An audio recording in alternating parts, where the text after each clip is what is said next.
Hey there, friends. It's Mr. Ben with our afternoon book club selection, and it is Kate DiCamillo's The Tiger Rising. And we will be reading this for the rest of the week. We'll read about 8 chapters today, they're short chapters, so it's only about 30 pages. So I've been watching, as many of us have, something on Netflix that has been making me really think about what humans' relationships with animals, how that can be a positive and a negative. So I thought this was a good one to read this week, and I hope you enjoy it too. So this is The Tiger Rising by Kate DiCamillo. Here we go. Chapter 1. That morning, after he discovered the tiger, Rob went and stood under the Kentucky Star Motel sign and waited for the school bus, just like it was any other day. The Kentucky Star sign was composed of a yellow neon star that rose and fell over a piece of blue neon in the shape of the state of Kentucky. Rob liked the sign. He harbored a dim but abiding notion that it would bring him good luck. Finding the tiger had been luck. He knew that. He had been out in the woods behind the Kentucky Star Motel, way out in the woods, not really looking for anything. Just wandering, hoping that maybe he would get lost or get eaten by a bear and not have to go to school ever again. That's when he saw the old Beauchamp gas station building, all boarded up and tumbling down, and next to it there was a cage, and inside the cage, unbelievably, there was a tiger. A real-life, very large tiger, pacing back and forth. He was orange and gold and so bright it was like staring at the sun itself, so angry and trapped in a cage. It was early morning, and it looked like it might rain. It had been raining every day for almost 2 weeks. The sky was gray and the air was thick and still. Fog was hugging the ground. To Rob, it seemed as if the tiger was some kind of magic trick, rising out of the mist. He was so astounded at his discovery, so amazed that he stood and stared, but only for a minute. He was too afraid to look at the tiger for too long, afraid that the tiger would disappear. He stared and he turned and ran back into the woods, toward the Kentucky Star, and the whole way home, while his brain doubted what he had seen, his heart beat out the truth to him. Tiger, tiger, tiger. That was what Rob thought about as he stood beneath the Kentucky Star sign and waited for the bus. The tiger. He did not think about the rash on his legs, the itchy red blisters that snaked their way into his shoes. His father said that it would be less likely to itch if he didn't think about it. He did not think about his mother. He hadn't thought about her since the morning of the funeral, the morning he couldn't stop crying, the great heaving sobs that made his chest and stomach hurt. His father, watching him, standing beside him, had started to cry too. They were both dressed up in suits that day. His father's suit was too small, and when he slapped Rob to make him stop crying, he ripped a hole underneath the arm of his jacket. "There ain't no point in crying," his father had said afterward. "Crying ain't going to bring her back." It had been 6 months since that day, 6 months since he and his father had moved from Jacksonville to Lister, and Rob had not cried since, not once. The final thing he did not think about that morning was getting onto the bus. He specifically did not think about Norton and Billy Threemonger waiting for him like chained and starved guard dogs, eager to attack. Rob had a way of not thinking about things. He imagined himself as a suitcase that was too full, like the one that he had packed when they left Jacksonville after the funeral. He made all his feelings go inside the suitcase. He stuffed them in tight and then sat on the suitcase and locked it shut. That was the way he not thought about things. Sometimes it was hard to keep the suitcase shut, but now he had something to put on top of it, the tiger. So as he waited for the bus under the Kentucky Star sign, and as the first drops of rain fell from the sullen sky, Rob imagined the tiger on top of his suitcase, blinking his golden eyes, sitting proud and strong, unaffected by all the not thoughts inside straining to come out. Chapter 2. "Look-ee here," said Norton Threemonger as soon as Rob stepped onto the school bus. "It's the Kentucky Star. How's it feel to be a star?" Norton stood in the center of the aisle, blocking Rob's path. Rob shrugged. "Oh, he don't know," Norton called to his brother. "Hey, Billy, he don't know what it's like to be a star." Rob slipped past Norton, and he walked all the way to the back of the bus and sat down in the last seat. "Hey," said Billy Threemonger, "you know what? This ain't Kentucky. This is Florida." He followed Rob and sat down right next to him. He pushed his face so close that Rob could smell his breath. It was bad breath. It smelled metallic and rotten. "You ain't a Kentucky star," Billy said, his eyes glowing under the brim of his John Deere cap. "And you sure ain't a star here in Florida. You ain't a star nowhere." "Okay," said Rob. Billy shoved him hard, and then Norton came swaggering back and leaned over Billy and grabbed hold of Rob's hair with one hand and with the other hand ground his knuckles into Rob's scalp. Rob sat there and took it. If he fought back, it lasted longer. If he didn't fight back, sometimes they got bored and left him alone. They were the only 3 kids on the bus until it got into town, and Mr. Nelson, the driver, pretended like he didn't know what was going on. He drove, staring straight ahead, whistling songs that didn't have any melody, and Rob was on his own, and he knew it. "He's got the creeping crud all over him," said Billy. He pointed at Rob's legs. "Look," he said to Norton, "ain't it gross?" "Uh-huh," said Norton. He was concentrating on grinding his knuckles into Rob's head. It hurt, but Rob didn't cry. He never cried. He was a pro at not crying. He was the best not crier in the world. It drove Norton and Billy Threemonger wild, and today Rob had the extra power of the tiger. All he had to do was think about it, and he knew there was no way he could cry. Not ever. They were still out in the country, only halfway into town, when the bus lurched to a stop. This was such a surprising development to have the bus stop halfway through its route that Norton stopped grinding his knuckles into Rob's scalp, and Billy stopped punching Rob in the arm. "Hey, Mr. Nelson," Norton shouted. "What you doing?" "This ain't a stop, Mr. Nelson," Billy called out helpfully. But Mr. Nelson ignored them. He kept whistling his non-song as he swung open his bus door, and while Norton and Billy and Rob watched, open-mouthed and silent, a girl with yellow hair and a pink lacy dress walked up the steps onto the school bus. Chapter 3. Nobody wore pink lacy dresses to school. Nobody. Even Rob knew that.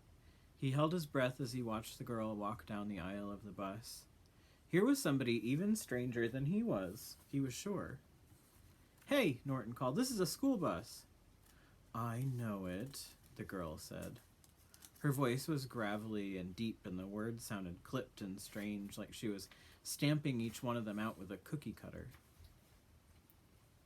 "You're all dressed up to go to a party," Billy said. "This ain't the party bus." He elbowed Rob in the ribs. Norton laughed, and he gave Rob a friendly thud on the head. The girl stood in the center of the aisle, swaying with the movement of the bus. She stared at them. "It's not my fault you don't have good clothes," she said finally, and she sat down and put her back to them. "Hey," said Norton, "we're sorry. We didn't mean nothing." "Hey," he said again. "What's your name?" The girl turned and looked at them. She had a sharp nose and a sharp chin and black, black eyes. "Sistine," she said. "Sistine," hooted Billy. "What kind of stupid name is that?" "Like the chapel," she said slowly, making each word clear and strong. Rob stared at her, amazed. "What are you looking at?" she said to him. Rob shook his head. "Yeah," said Norton. He cuffed Rob on the ear. "What are you staring at, disease boy? Come on," he said to Billy. And together they swaggered up the aisle of the bus, and they sat in the seat behind the new girl. They whispered things to her, but Rob couldn't hear what they were saying. He thought about the Sistine Chapel. He had seen a picture of it in the big art book that Mrs. Dupree kept on a small shelf behind her desk in the library. The pages of the book were slick and shiny, and each picture made Rob feel cool and sweet inside, like a drink of water on a hot day. Mrs. Dupree let Rob look at the book because he was quiet and good in the library. It was her reward to him. In the book, the picture from the ceiling of the Sistine Chapel showed God reaching out and touching Adam. It was like they were playing a game of tag, like God was making Adam it. It was a beautiful picture. Rob looked out the window at the gray rain and the gray sky and the gray highway, and he thought about the tiger. He thought about God and Adam, and he thought about Sistine. He did not think about the rash. He did not think about his mother, and he did not think about Norton and Billy Threemonger. He kept the suitcase closed. Hi, Wes. Wes is here. Say hi. Woo! Come back. That's what I get. That's what I get. There he is. We just finished chapter 3. This is my tiger right here. All right, chapter 4. Sistine was in Rob's 6th grade homeroom class. Mrs. Soames made her stand up and introduce herself. My name, she said in her gravelly voice, is Sistine Bailey. And she stood at the front of the room in her pink dress. All the kids stared at her with open mouths as if she'd just stepped off a spaceship from another planet. Rob looked down at his desk. He knew not to stare at her. He started working on a drawing of the tiger. What a lovely name, said Mrs. Soames. Thank you, said Sistine. Patrice Wilkins, who sat in front of Rob, snorted and then giggled and then covered her mouth.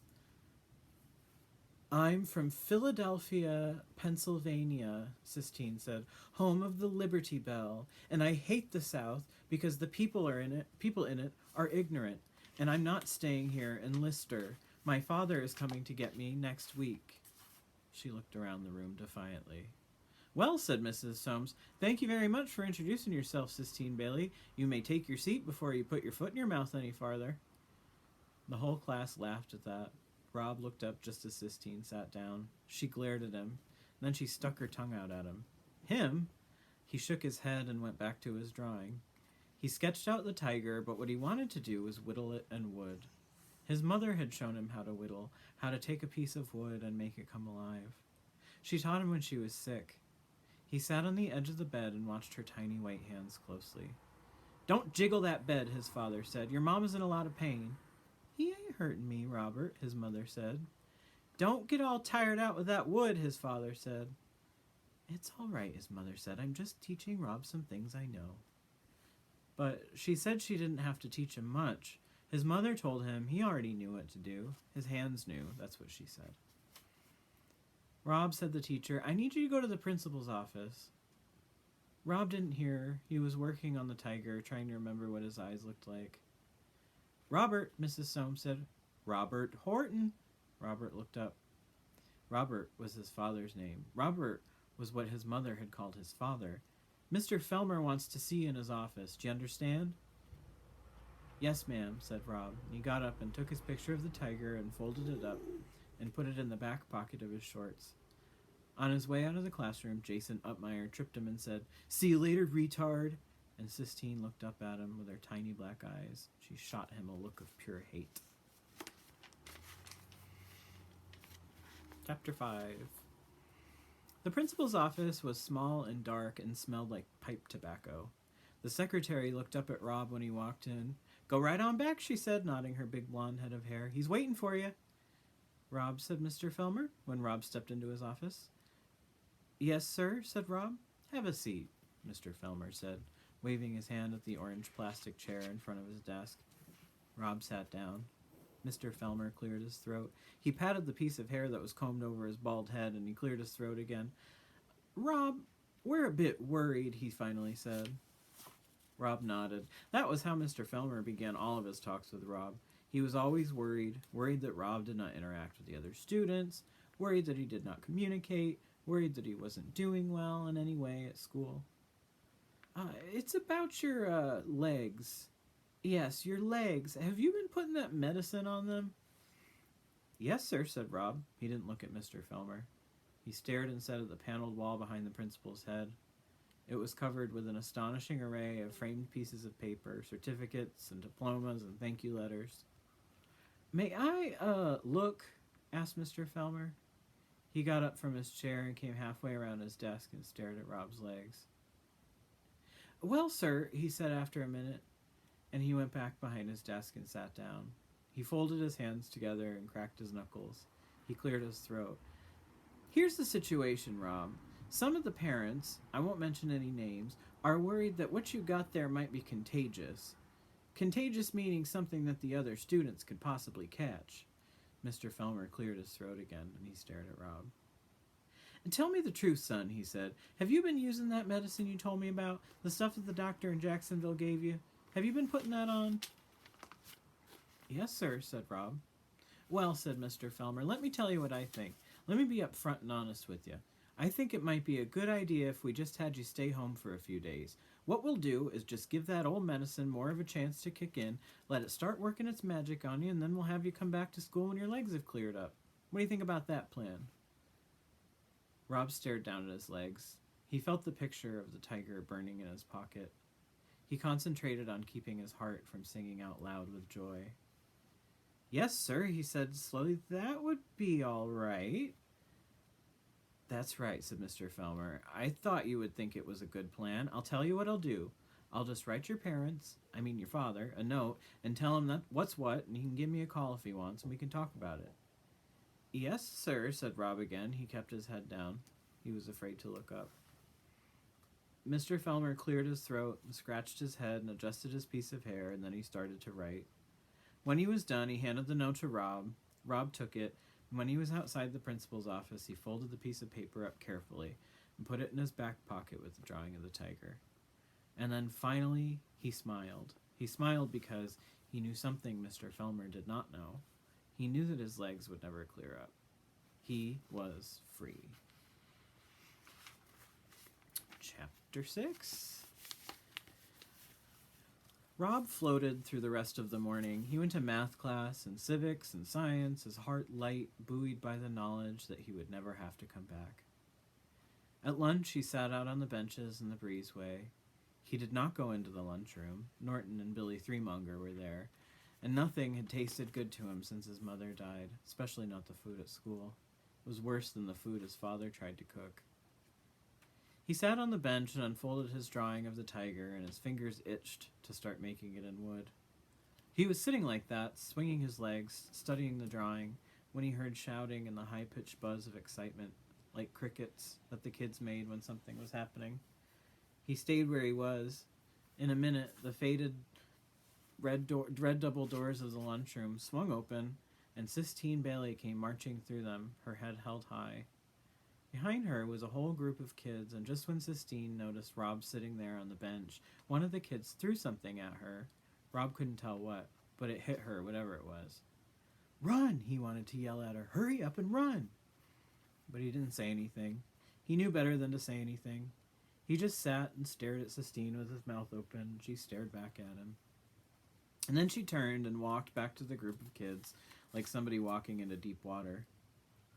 And suddenly, she began swinging with her fists. She was kicking, she was twirling, and then the group of kids closed in around her and she seemed to disappear. Rob stood up so that he could see her better. He caught sight of her pink dress. It looked all crumpled like a wadded-up tissue. He saw her arms still going like mad. "Hey!" he shouted, not meaning to. "Hey!" he shouted again louder. He moved closer, the drawing of the tiger still in his hand. "Leave her alone!" he shouted, not believing that the words were coming from him. They heard him then and turned to him. It was quiet for a minute. "Who are you talking to?" a big girl with black hair asked. "Yeah," another girl said. "Who do you think you're talking to?" "Go away," Sistine muttered in her gravelly voice, but she didn't look at him. Her yellow hair was stuck to her forehead with sweat. The girl with the black hair pushed up close to him, and she shoved him. "Leave her alone," Rob said again. "You gonna make me?" said the black-haired girl. They were all looking at him, waiting. Sistine was waiting too, waiting for him to do something. He looked down at the ground and saw what they had thrown at her. It was an apple. He stared at it for what seemed like a long time, and when he looked back up, they were all still waiting to see what he would do. And so he ran. And after a minute, he could tell that they were running after him. He didn't need to look back to see if they were there. He knew it. He knew the feeling of being chased. He dropped the picture of the tiger and ran full out, pumping his legs and arms hard. They were still behind him. A sudden thrill went through him when he realized that what he was doing was saving Sistine Bailey. Why he would try to save Sistine Bailey, why he would want to save somebody who hated him, he couldn't say. He just ran, and the bell rang before they caught him. He was late for his English class because he had to walk from the gym all the way to the front of the school. And he did not know where his drawing of the tiger was, but he still had Mr. Felmer's note in his back pocket, and that was all that truly mattered to him, the note that proved that he would never have to come back. Chapter 7. It turned out to be an extraordinary day in almost every possible way. It started with finding the tiger, and it ended with Sistine Bailey sitting down next to him on the bus on the way home from school. Her dress was torn and muddied. There was a scrape down her right arm, and her hair stuck out in 100 different directions. She sat down in the empty seat beside him and stared at him with her black eyes. There isn't any place else to sit, she said to him. This is the last empty seat. Rob shrugged. It's not like I want to sit here, she said. Okay, said Rob, and he shrugged his shoulders again. He hoped that she wasn't going to thank him for saving her. What's your name? She demanded. Rob Horton, he told her. Well, let me tell you something, Rob Horton. You shouldn't run. That's what they want you to do. Run. Rob stared at her with his mouth open. She stared back. I hate it here, she said, looking away from him, her voice even deeper than before. This is a stupid hick town with stupid hick teachers. Nobody in the whole school even knows what the Sistine Chapel is. I know, said Rob. I know what the Sistine Chapel is. Immediately, he regretted saying it. It was his policy not to say things, but it was a policy he was having a hard time maintaining around Sistine.